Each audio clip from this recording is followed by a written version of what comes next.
À faire en train de bouillir poto au Kenya là-bas. Il faut prendre ton tabouret, je vais t'expliquer. La femme que tu vois sur la photo là, elle-même étant coach dans les relations amoureuses, elle-même qui donne des conseils aux femmes, aux hommes, comment se maîtriser face à une situation dans leur foyer là. Elle-même n'a pas pu se maîtriser face à elle-même sa situation. La dame là, faut noter qu'elle est coach. Son mari qui est sur la photo là, c'est un babaché au Kenya là-bas. C'est-à-dire que toute sa richesse, toute la richesse de la femme là, toute leur richesse qu'ils ont en commun là, c'est le monsieur qui est derrière. C'est le monsieur qui est vraiment fructueux. Donc comme ça, le monsieur est parti en voyage un jour. Quand il est revenu, on ne sait pas qu'est-ce qui s'est passé. Quel genre d'enquête la femme l'a mené. Mais la femme l'a soupçonné que son mari avait une chisa. Elle a mené ses enquêtes, elle allait faire la découverte que son mari a une chisa à qui il a loué un appartement, à qui il entretient depuis des années. Quand la femme l'a appris ça, Folie l'a pris. Folie l'a pris. Elle a cherché la chisa là dans tout Kenya là pour aller se battre avec la chisa.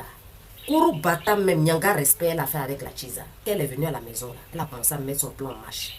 Elle dit, façon elle regarde cette histoire là, façon la chisa l'a fait des années dans elle, son foyer là.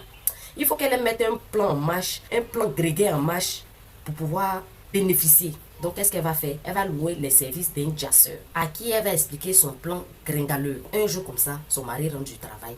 Pendant qu'elle avait tracé son plan, elle avait dit au jasseur de se cacher quelque part au chien mort dans la maison là-bas. Et puis elle-même, il faut noter qu'elle a son bras droit, elle a son homme de main, c'est-à-dire son garde d'écho, qui la suit un peu partout. Donc elle est rentrée du travail. Elle a dit à son garde d'écho là, il faut aller me faire transfert d'argent ou bien il faut aller me faire une course quelque part dans la ville là-bas. Le gars même était étonné, il dit, madame m'a envoyé loin aujourd'hui là-haut. C'est comme ça, lui, il est parti faire la course de madame. Déjà madame avec son plan B en marche. Quand son mari est rentré là, le jasseur qui était caché dans le coin quelque part là-bas, là, elle a fait rentrer le jasseur là à l'intérieur de la maison. Quand le jasseur est rentré là, ça a coïncidé que son mari venait de rentrer dans une pièce là-bas où elle a fait rentrer le jasseur. Dès que le jasseur a vu son mari là, il a commencé à la manger en même temps. Il a pris ce qu'on prend pour nettoyer les champs au village là. Ce qu'on prend pour nettoyer les champs là. Il a commencé à maga taper le monsieur. Vu que le monsieur est en train de se débattre là, ils l'ont maga jusqu'à la pièce où même où ils étaient là, mais où il était en train de maga le monsieur là. Tout le mur était gâté de bissap. Ils ont gâté tout le coin là-bas. Les draps, le mur.